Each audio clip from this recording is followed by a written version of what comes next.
ibig niyong sabihin? 3 kayo? Pero pinulbos kayong lahat ng uhugi na yon? Eh, bossing, naunahan lang kami. Saka, may sanidya yata isang yun eh. Sige, hindi siya uhugin, bossing. Ang galing nga eh. Bakit ba basta-basta kayo pinakikialaman ng putong lupa na yan? Ano yung sinasabi niyo sa akin na gusto niyang makita? Yun nga, boss. May hinanap daw siya na may atraso sa kanya. Tinignan pa nga niya isa-isa mga braso namin eh. Hinahanap daw niya yung may tatong windmill. Na para naman may siraulong papatato mo ng gano'n. Windmill? Yung jologs?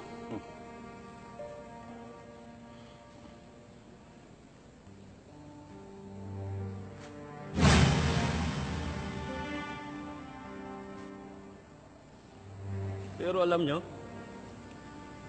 maganda yung design na gano'n. Kakaiba. May art. Astig. Astig. Ha? Sorry, boss. Ay, sabihin niyo kay Tagua, kung gusto niyo makita yung hinahanap niya, ako ang harapin niya. Yes, boss. Naintindihan niyo? Yes, boss. Puro kayo ungang! Sige, magsilang kayo! Sorry, boss.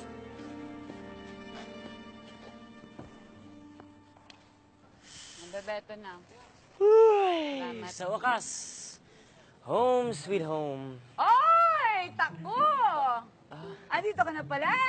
Alagay, dediretso ka sa condominium ko na hindi pa nagbabayad ng upa. Eh, Aling Vilma naman, wala pa ho akong pera eh. Aba, hindi ko na problema yon.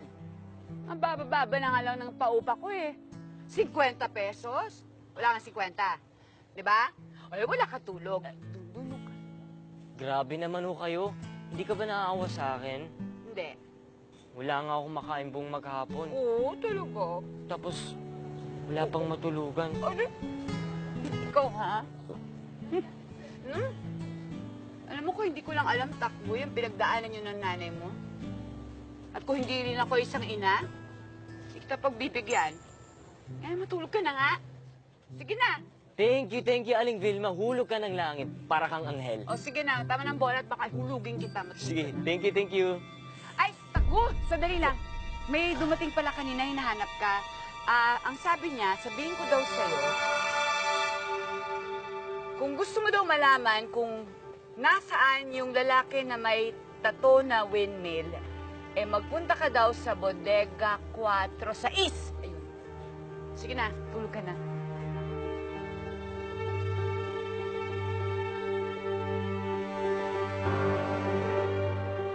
Nasaan ang lalaki na may windmill tattoo? Ano akala mo sa amin? Basta-basta na lang namin iahain sa panan mo? Hindi pa kayo nadadala ah. Hindi pa nga gumagaling ang mga pasa ninyo. Namiss niyo agad ako.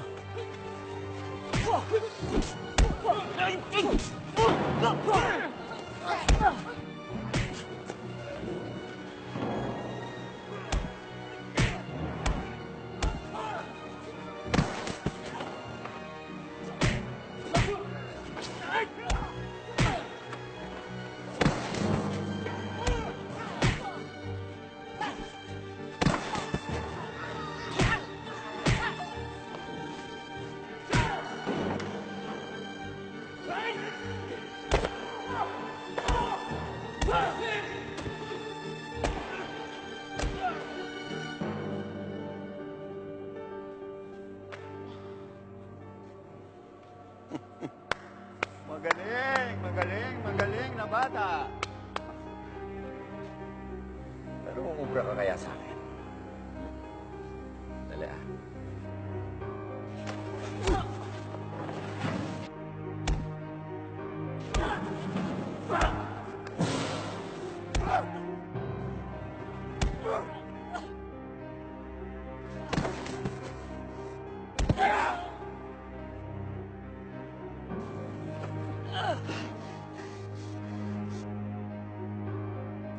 Ikaw ba yung taong hinahanap ko? Ano ito to?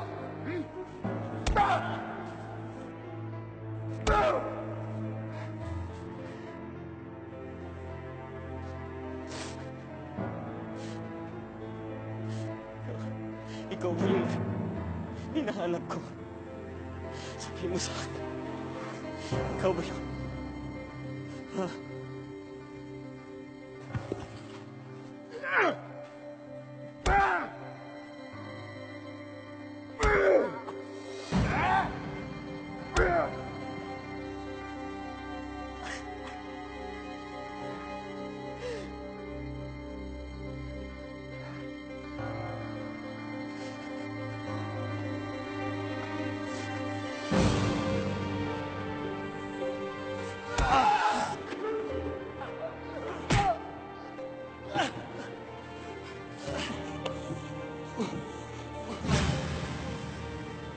Ikaw nga! Ikaw ang tumukot sa nanay ko! Ikaw! Anong hindi mo alam? Natatandaan ko yung tattoo na yan. Saan ang nanay ko, ha? Nasaan ang nanay ko? Wala akong alam sa sinasabi. Kinopia ko lang itong tattoo na to sa kakosa ko dati. Alam ko kung nasan siya. Saan ang kakosa mo? Nasa Lucky Bake Shop. Bake shop? Niloloko mo ba ako? Hindi. Totoo yung sinasabi ko. Doon siya na masukan. Lumayas. Lucky Bake Shop.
Bakit parang kulang kayo ng isa? Nasaan si Sunshine?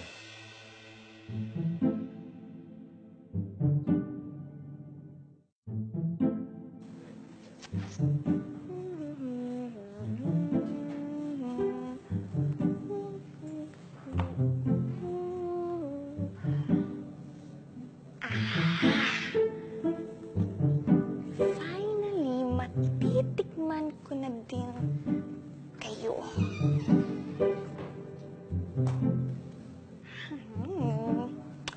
Galing ko na, may masterpiece. Kung masarap sa'yo. Alin!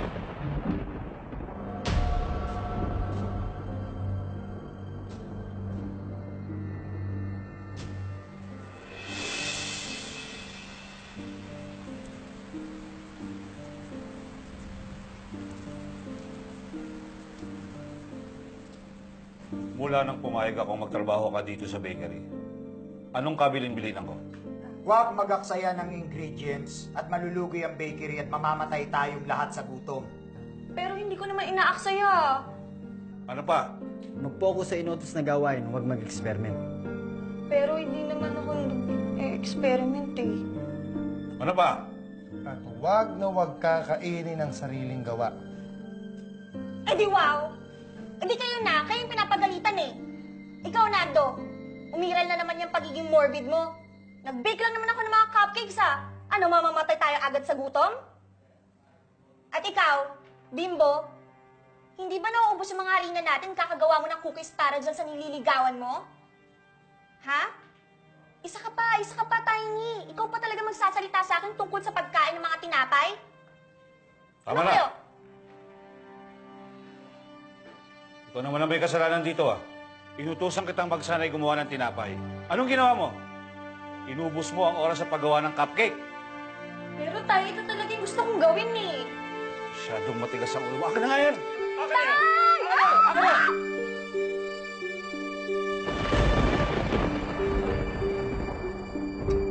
Sinira mo mga cupcakes ko. Excuse me. Saan ka pupunta? Marami pa tayong gagawin tinapay. Hindi ko na kaya gumawa ng mga tinapay. Sinira niyo mood ko. Wala, lagot. Marami pa naman tayong lulutuin tinapay. Mawasan tuloy tayo. Kasalanan mo to eh. Chuchu ka kasi.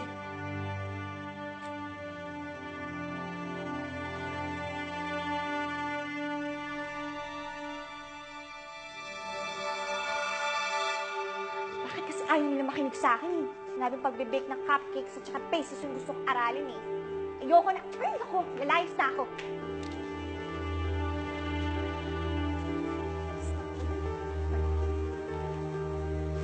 Oh, ngayon pa talaga sumabay ko. Anong klaseng payong ka? Ang dilim-dilim pa naman. Nakakatakot. Baka mamaya may salubong pa akong zombie dito. Basta nga lang kung maglalayas. Love, ano to? Mas excited pa kayo sa paglalayas ko? Hoy, buksan niyo nga tong pinto! Hoy! Hoy, natatakot na ako! Bingo! Victor! Nando! Tay, tulong! Natatakot na ako! Hoy! Hoy, parang awan niyo na! Buksan niyo na yung pinto! Hoy!